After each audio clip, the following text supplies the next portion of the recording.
What's up, y'all? It's Miles the millennial who's actually not a millennial, but technically still a millennial. I'm here with my guy Rex. Let him introduce himself. Man, what's going on, guys? I'm Rex Howard Jr., aka the relationship guru, and I'm ready to get straight to it. Man, I'm excited for this. This is Let's Talk Like Men, the very first episode. You ready for this, Rex? Man, listen, I don't think that's the question. I think the main question is, are they ready? I don't think they are, for the value, for the knowledge that we're about to drop. I'm super excited about being here with you, man. I've been seeing what you've been posting. We on the same type of time, with relationships, with life, with growth, with finances, and just becoming the person that we need to become in order to do the things that we need to do. So I'm going to go straight into it, man. So introduce the topic. We're going to touch on being a toxic man, what that comes with, what that looks like, and how it affects others, man. So you ready for this? I'm ready, man. So without further ado, let's talk like men. All right, so let's get into it, man. All right, so I know the first talking point we want to hit on is, how does a toxic man operate? And you want to kickstart it, or I can go first? It doesn't matter. Man, go ahead, kick us off. All right, so being a former toxic man, you know what I'm saying? I think me and Rex can both attest to that. Like, we've been there and we've done that.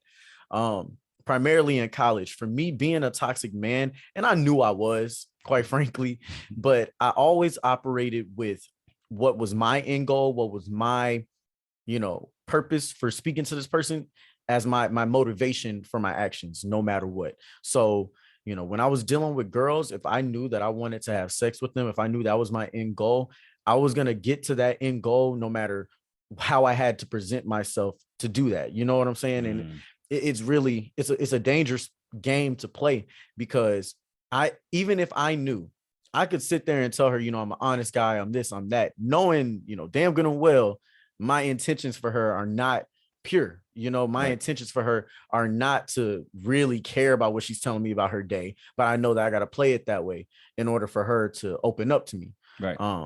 That was one of the key attributes of me. And then another attribute of somebody that operates very toxic is, I'm going to become whoever you want me to become in order for me to get to that end goal. It'd be funny when I see girls on Twitter and they'll sit there and they'll talk about, don't ever tell a guy what you look for in a man, because these dudes out here just make sure they present themselves as that until they get what they want from you. And quite frankly, I got to say it's true, because I was that exact way. You tell me, I'd ask that question, what do you look for in a dude? Why are you single? This is that and that. You playing that angle. Really what you want to know is, all right, what is her weak points? What are the points where I know I'll be able to manipulate and scheme and connive to get what I want out of the situation? And it's a very toxic place to be. It's not anything to be proud of, but it's something that we definitely need to discuss if we're going to grow from it and help others grow from it. So for me, that's just two simple ways that toxic men move. Okay. But what about you, bro? Man, so I think you hit the nail on the head when you said the word manipulation. As being a toxic individual, you become a manipulator. You know how to manipulate a situation. You know how to manipulate a conversation, and you know how to get what you want out of things. So whether that's sex, whether that is gifts, no matter what it is, you understand, you learn how to do it. So for me, I always wanted to have control. Control became my thing, whether that's controlling a conversation, whether that's controlling what I wanted, or whether that's controlling what I wanted you to think of me. Like you said, I knew how to become whatever you needed me to become in order to get what I wanted. Yes. And that is a dangerous thing once you know, and you get the feeling of that kind of power, and you feed into all that attention that you get. Yep. And one thing that actually makes it worse, and it fuels the toxicness, is people actually like it. Talk about it. People actually like it. But before we get any further, what I do want to ask you is, how did you become a toxic person? Like, is it something that you saw growing up? Is it something that is it because of the guys you're hanging around? What made you become the person that you became? Yeah. So, okay. That's a great story. So my journey may not be the same as most other people. So I grew up in a 2-parent household. My mom and my dad, I've never seen any negative aspects. Like, I've seen them fight before, but not like physically, like they get into an argument or something. And it doesn't happen too often, but it's always been respect in my household. I've seen love. I've seen, perseverance. I've seen all the positive things you would want to see. And that's how I was up until I got to college. I think that for me, for example, girls weren't that attracted to me when I was coming up. Okay. Through high school, I was always the guy. I would shoot my shot, and I wasn't scared to shoot it at all at anybody, and it would never go in, you know? So I always learned to get a real good mouthpiece on me, because that was the only way a girl was going to really like me, because I wasn't cute. I hadn't glowed up any of that. I was a 5 foot, 100-pound, skinny glasses nerd. You know what I'm saying? So it was when I got to college, and for a little bit further background, the schools that I went to as well, predominantly Hispanic and white. So the girls that I really wanted or was attracted to, it wasn't really Black women. I grew up liking Hispanics and white girls because that's what I was surrounded by. When I got to college and I went to Fisk as an HBCU, not only first off, I was like, oh my God, Black women are beautiful. Immediately, like it just changed everything for me. I was like, these are the most beautiful, beings on earth. But the second thing that happened was I also started, it was the first time girls actually started to like me and find me attractive. So went through this time period my freshman year, and this is like my first time where, like, when my name comes up, people are saying like, no, yeah, Myles is cute. Like, I like him. And I think I had just started really my physical glow up. But what it was, when you get out of the high school mindset, girls are no longer looking for that jock or anything like that. Nope. When they get to college, girls want to look for a dude that has promise. Yep. When they look at you, they see a future. Because women start to think about, their life and who they come into school with these, drumline dreams that they're about to find their husband. And in me, they saw that. They saw a young man who was very respectful. I dressed up really nice and carried myself very well. I was really smart, and they liked that. Being smart was attractive for the first time. And when I started to see that my mouthpiece combined with the fact that people already found me attractive, putting those two together, and I saw how effective it was, it was one of those things. And it was kind of like what you say, you start to smell yourself, so I started to smell myself. I started to feel myself like, dude, I'm that guy. Like, I can really get, women. That ego was through the wall. Exactly. And then it got to a point as just, I got more accomplishments, to my name, my brand itself, who I was, just kept growing. It got to a point to where it almost felt like everything was at my will. If I wanted it, I could have it. And so I just used that mouthpiece, and it turned me into somebody where it was like, bro, if I like you, or if I look at you and I think you're attractive, it was like I was on the prowl, like I'm a getter. You know what I'm saying? And when you come from that mindset, you will do things that you normally wouldn't do to get it. I mean, I think it's quite often, and we can go a step further, toxicity and all these different things are a step or two away from crossing the line into, not even consent. Well, no, 100%. You're a step away, because this person is giving you consent to do something with them based on a lie that you've made up and told them about who you are, about how much you care about them. So it's a dangerous road. And I'm man enough to sit here and say exactly that, because we have to talk about it. So for me, that's how my journey, how I became a toxic man. How about you? Man, so it's multiple different things for me. So starting off, it was in the household, right? Mm-hmm. So growing up, my parents were together. They were married, but then they divorced at an early age. But the way they handled situations in the household was very toxic. The communication was very toxic. It was always a battle between who was right and who was wrong. It was never solution based, right? Even with them dealing with us, it was certain ways that certain things we couldn't say, certain things we wouldn't say out of fear, right?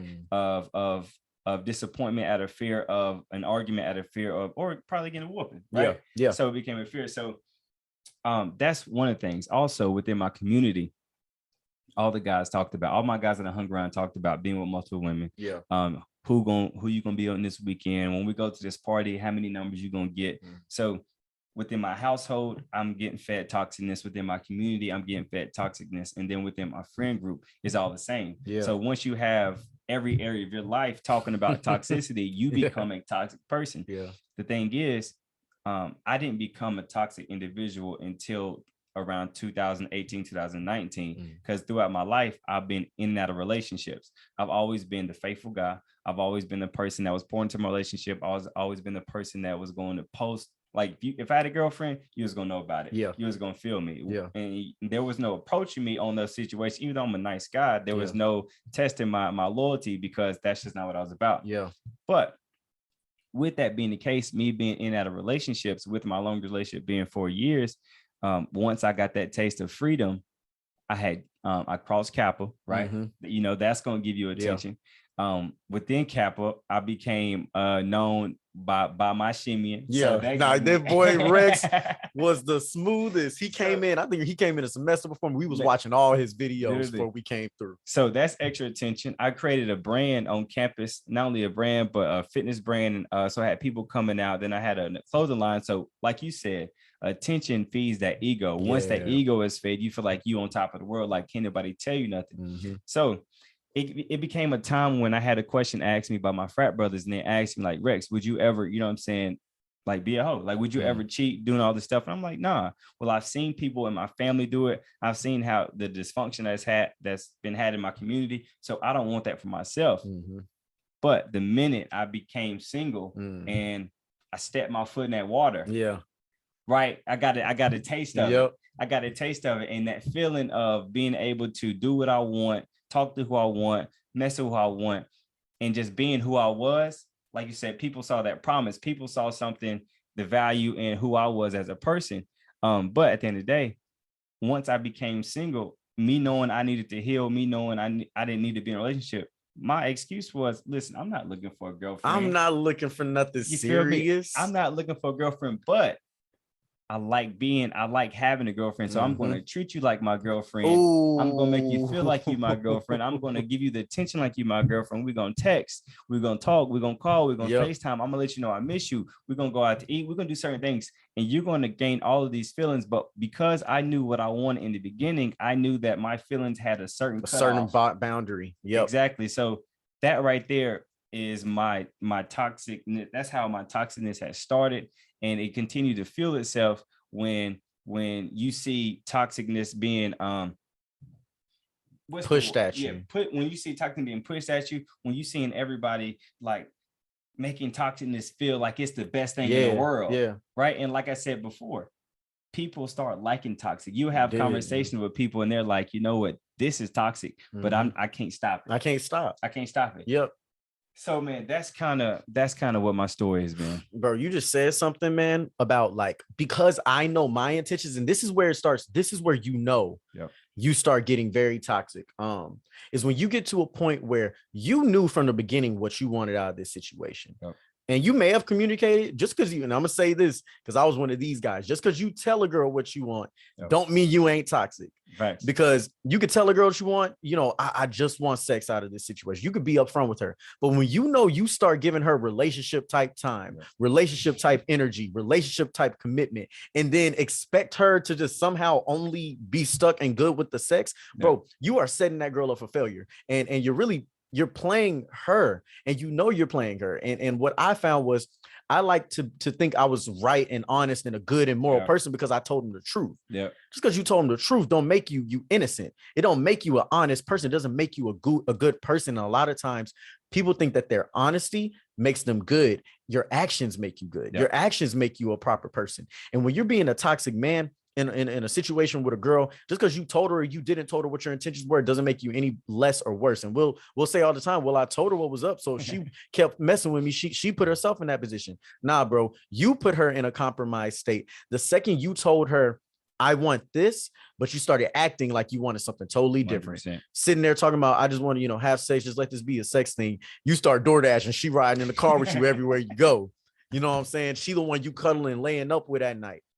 Oh yeah, let's go watch a movie, this, that, and that. But don't let her try to come for you for any type of relationship thing. Don't let her tell you, it's Valentine's Day, like, you're gonna take me out. Well, that's not what we doing. That's, bro, you've been giving relationship vibes and I just want sex words, and somehow think that that's not going to conflict. And that's when it really gets toxic. And the craziest part is, like you said, when you attach sex into it, right? Our body releases dopamine. Dopamine is going to create these attachments. And when we have these attachments, not only are we connected to them mentally, but we're connected to them sexually. Yes. And a lot of times, you got the term toxic dick or toxic sex. Yeah. And that's when you're giving it to somebody in a manner to where they wish they can have it all the time, but it's not theirs. It's not theirs. It's not theirs. And not only is it damaging us, but it's damaging them, like you said in the beginning. So it's like you take this person, You tell her what she wants to hear.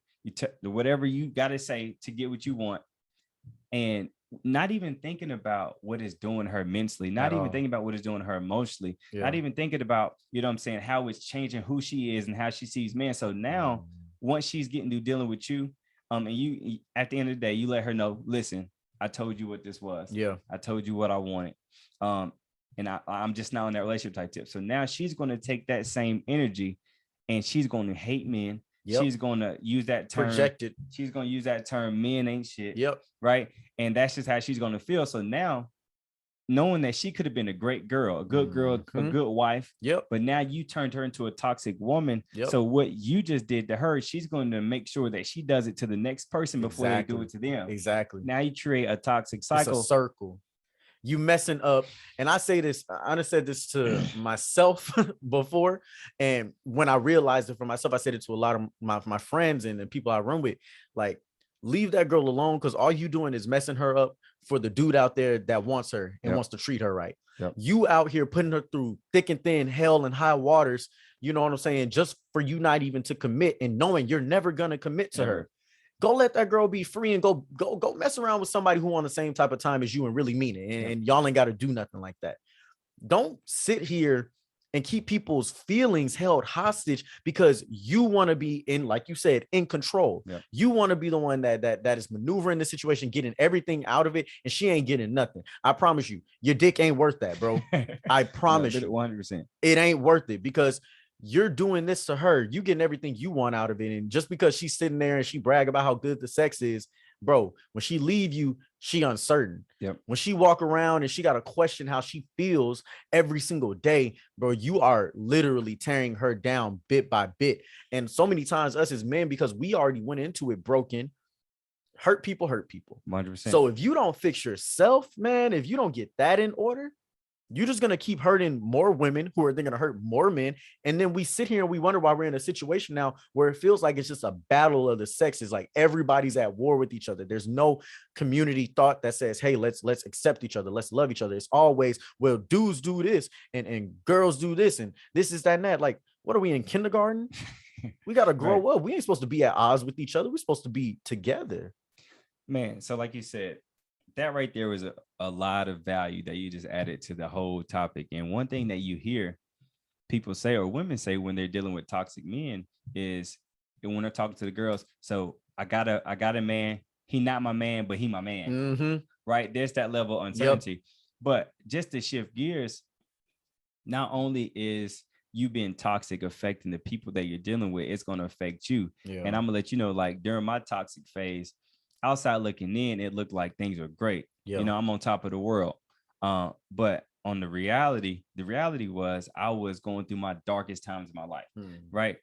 Being toxic put me in a deep, dark hole. I'm trying to fill voids that I can only fill by myself, or spending more time with myself, spending more time with God. But I'm trying to fill these voids with these different women. Yeah. So not only am I doing that, but I'm spending multiple time. I'm giving my energy and I'm pouring and I'm pouring and I'm pouring and I'm pouring. So what they say about a person that's giving everything they got to a person, now they have nothing left. Cup empty. Your cup is empty. So my cup was absolutely empty, but I'm still pouring from an empty cup into people that I may not have been getting anything back from. So I am damaging who I am as a person. I am no longer the Rex that people knew.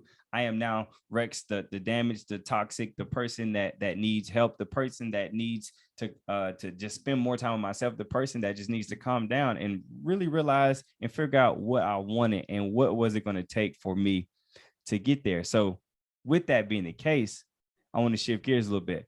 What do you think, or what was a major factor for you, your turning point that made you wanted to, switch it up? Man, and I was going to hit on that right now, because when you were talking about how it was affecting you. So the same thing for me, mine, instead of it being coming from a place of emptiness, what really changed me from being a toxic man was taking a step back and noticing that, like, I kept hurting people that I cared about. You know what I'm saying? Because you have those girls that you just mess around with and it never gets too deep. Yep. You know what I'm saying? And it is what it is. But you have that one or two, maybe even three girls that you've messed around with, and y'all been messing around for some months, maybe even some years now. You know what I'm saying? Y'all done did a lot together, done told a lot to each other. And at the end of the day, you're never the one that ends up hurt. They're always the one that end up hurt. And when I looked at that, I said, dang, it can't all be them. Right. My honesty, something about my honesty must not be preparing them for the inevitable, oh, we can't do this anymore. You know, there is something about this situation. If every last one of these girls comes out of this situation as less and broken and hurt and saying, man, we didn't have to do this. Why'd you put me through this? This is that and that. If every last one of them is crying these tears or upset and we got to reconcile all these things, it's me. It's not them. 100%. I'm the one doing it. 100%. I done seen girls cry over me so many times that it got to a point where I was almost starting to get desensitized to it. Like, shit, I told her what was up. So, I mean, she got to cry her tears. She made her own bed and she laid, and it's up to her. And I started to get numb, and I realized I had a coming to Jesus moment. Like, Myles, that's not you. You know, like, and I started to think about one thing, and some is real.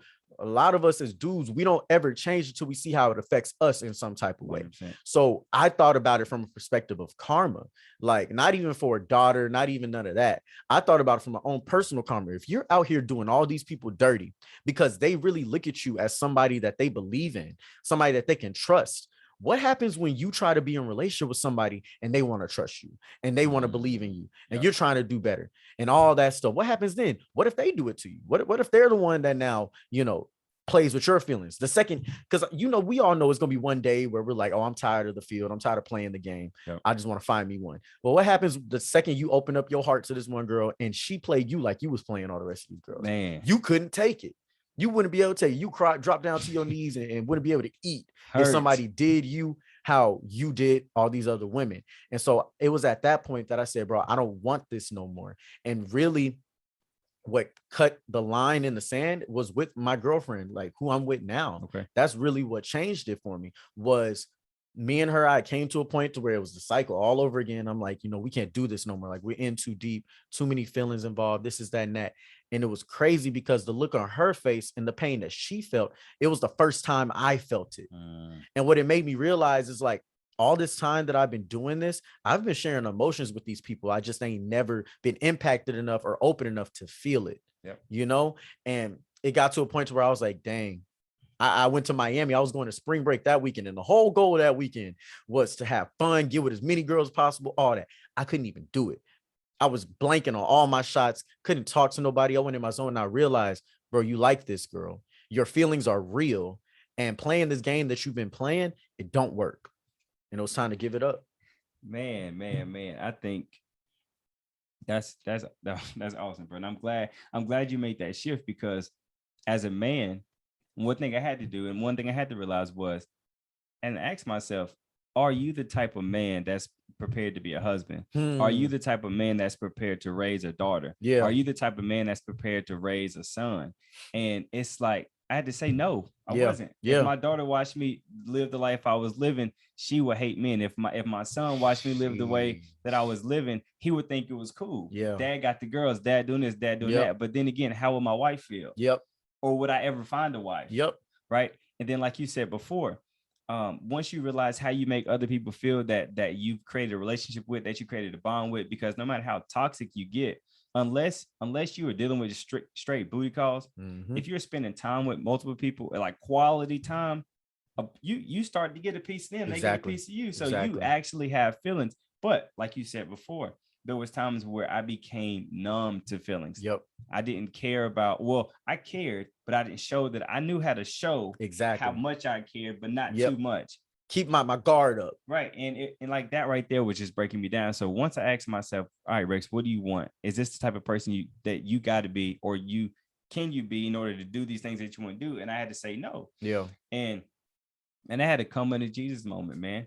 And for me, I said, this isn't who I am. This isn't who I've, you know what I'm saying, been working all my life to become. And I was like, I have to change. And if I don't change, the cycle is going to continue to change, because I have younger brothers. Right. I got a younger sister. How can I pour into my younger brothers about relationships and about being loyal and about not being toxic if I'm showing them toxicness? How can I talk to my little sister about looking for certain traits within men and you don't carry them, and I'm not even carrying them? All right. How can I talk to the world, or how can I talk to my partner about doing this, doing that? Like, and I'm not doing it. So just to take a step outside of that, you become successful in business, you become successful in school, you become successful within the fraternity, but as a man, like deep down inside, I'm not successful. Yeah, I'm not who I say I am. Yeah. So that right there was my turning point. I had to realize what I want to become and how I want to do it. Now, let me ask you this: what did you actively do to help you become the man that you are today? Man, that's tough. So it's a few things that I had to learn, bro. First, you are what you see and consume. So one of the main things I started to do was if there was any like IG models, girls who just show off way too much of their body all the time, all that stuff, unfollow them. I unfollowed them. And it's no disrespect to them. People do what they do. It's not their fault. You know what I'm saying?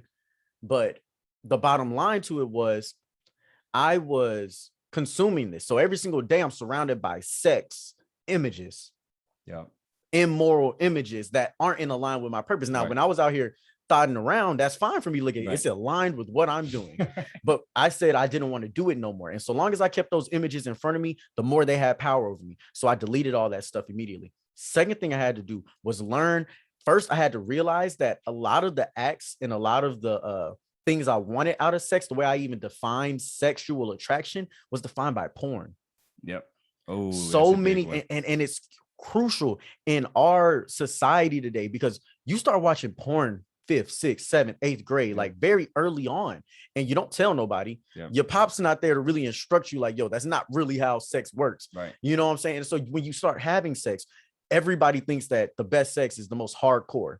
And another thing about it is, if you notice in pornographies, the running theme in most of these shows is always people doing things they shouldn't be doing. 100%. The stepmom with the stepson, the robber who gets, you know, caught up, or the husband cheating on his wife. All these immoral scenarios. And what it is escapism for people.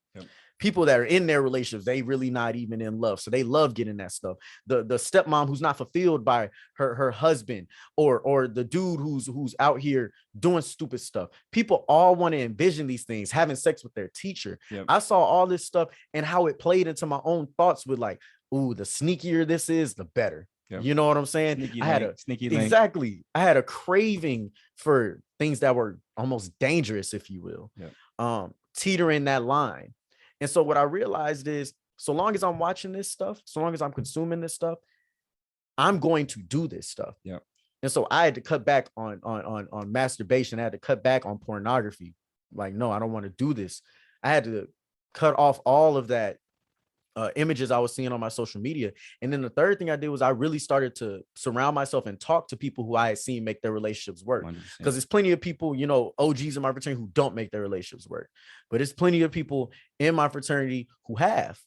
And so I reached out to some of my pro fights who have made their relationships work. And they'd be honest with me. They'd tell me, like, this is where I messed up. This is where I didn't. This is what I did. This is what I didn't. And I would come to them whenever I'd have certain issues. And I still do. Whenever things happen, I come to them. And they're able to define a lot of things for me because they've gotten through it, and they give me perspective. And because I respect them and I admire where they're at, it gives me motivation that, like, yo, it's possible and 100%. It's real for me to achieve. 100%. When you don't see it, it's hard to become it. So I made sure I saw it. Man, like Inky Johnson said, a quote, see something, believe in it, go get it, right? Yeah. If you don't see it, you can't become it. Yep. How can you become something you never experienced, you never saw, and you were never taught? Yeah. So that's huge. So I'm gonna add, everything you just said was a lot of great points, and I feel the same exact way, and I've experienced the same exact things. I'm just gonna add to it. So I had to change my conversation. A part of my conversations with my friend groups, while I was toxic, my conversations was talking about who I'm dealing with, how many people I'm dealing with, how many numbers I got, what she was like, right? Yep. That's what it became. It was never about, all right, man, like, how are you educating yourself? Yeah. You know what I'm saying? Have you been tested? Have you done this? Yeah. It was never, how many books have you read? Yeah. It was never, how much money are you trying to make? It was never, what kind of husband do you want to be? Yeah. Girls was the topic of every discussion. Never had true conversation. So I had to change my conversation. Second thing, I had to change what I listened to, right? So during my times of of toxicness, right? You got your Futures going, you got your Brent Fayeses going. Oh, you know what I'm saying? Killer. The smooth toxic. Yeah. Right. And then not only that, I became a big Rod Wave fan. Oh, that's my guy right there. Don't me? get on Rod. I love his music. Yeah. Right. But the thing was, you're listening to his music. I got my heart on ice. Yep. You know Heart been broke so many times. I don't know what to believe. Yeah. So you got Rod singing this stuff. So I'm by myself. I'm in my car. I'm cruising. I'm vibing. And I got this music playing and it's playing and it's playing. Now I'm feeling his pain because I've been through that pain. Yeah. And like, even though I'm trying to get better, but I keep playing the same music over and over again. It's keeping you there. It's keeping me there. Yeah. You would never leave a place that if you're still doing the same things that's kept you there the whole time. So I had to change what I listened to. So then I started listening to podcasts, right? Yeah. So podcasts with married men, podcasts with men that follow God, podcasts with men that were providers, podcasts with men that were pouring into their community, podcasts with men that were successful on all aspects of their life. Yeah. So once I start listening to that, I changed what I listened to. I changed my conversation. I even had to change some of my friend groups. Listen, you my dog, but I can't. We not on the same frequencies right now. Yeah. And if we're not on the same frequency, you're not going to understand me, and I'm not going to understand you because I'm trying to elevate. And where you're at right now is you're still a dog. You know what I'm saying? You still want to be a dog. So had to change my environment. And then on top of that, I had to visualize. Well, one of the main things was I had to visualize who I wanted to be. And then I had to actually ask myself, all right, Rex, if this is what you want to be, what is it going to take for you to get there? Yeah. So I began to journal. Not only begin to journal, I took another big step. I went to therapy. So as I'm telling my therapist my stories, as I'm telling my therapist what I've been through, what I've experienced, how I treated women, how I dealt with that, she couldn't help but give me a look that told me she was disgusted, right? That told me she was disappointed. It told me, damn, who are you? Yeah. And that's all she really had to say. So with that being the case, I got to backtrack a little bit. During my toxic phase, I created an alter ego, right? And my alter ego was a person that he strictly wanted one thing. Yeah. There was no feelings involved. There was nothing. Yep. And once I expressed that to my therapist, she was like, this disassociation, right? So you don't feel guilty for what you're doing. You feel me? That's disassociation. You know that's a disorder, right? Yeah.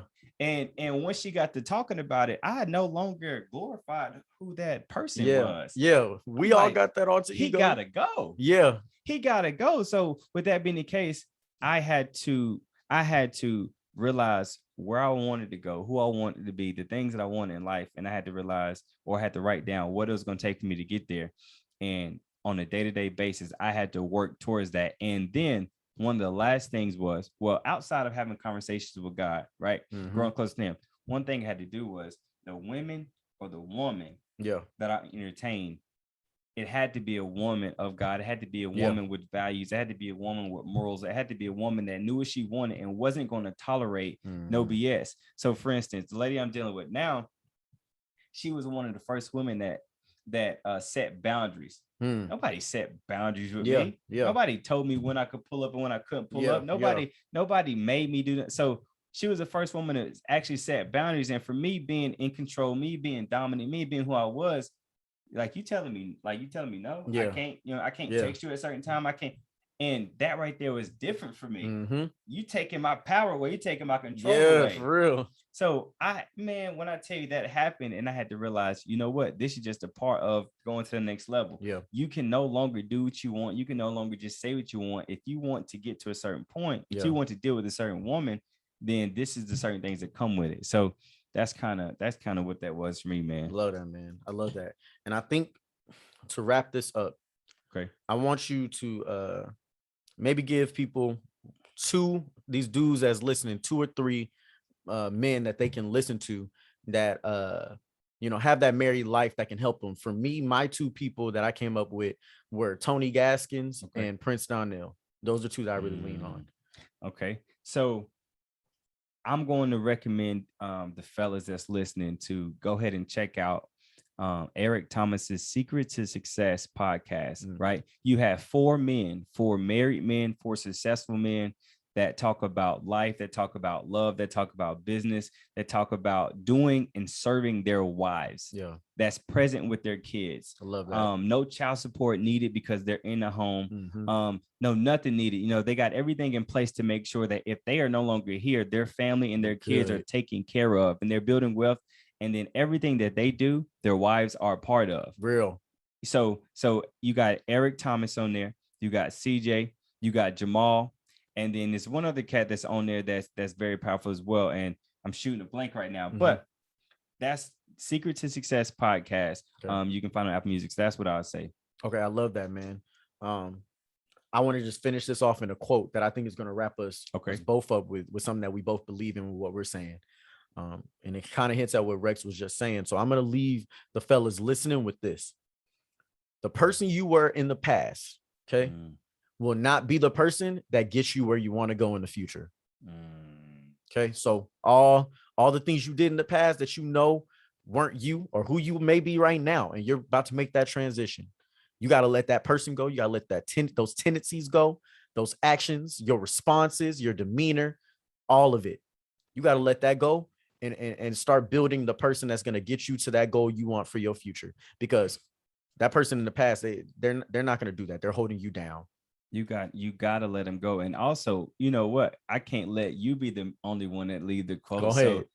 So this quote is called Change. And it says, the only thing that remains constant in this world is change. Those who adapt persevere, and those who don't merely fade away. So with that being the case, in order for you to get to the next level, in order for you to get the wife that you want, in order for you to get the success or just become the person you want to become, you have to become the change that you want to see. Sometimes it takes you to change in order for other people to change. And once you understand that concept, then maybe you'll become less of a toxic man. Some real talk, man. So this was an amazing conversation. Absolutely. About being toxic men, how to get up out of there, the effects, the traits that we have, and building ourselves to that next level. This is the first episode of Let's Talk Like Men. And we're going to come back with some more heat real soon. You're going to hear us weekly, at least, maybe even more than that. So just make sure y'all are tuned in. Click that subscribe button. Go follow us both on Instagram. My Instagram is at Myles.themillennial. And my Instagram is _Rex Howard Jr. That's _Rex Howard Jr. All right. He's the guru. I'm the author. And we out. We out. Yeah.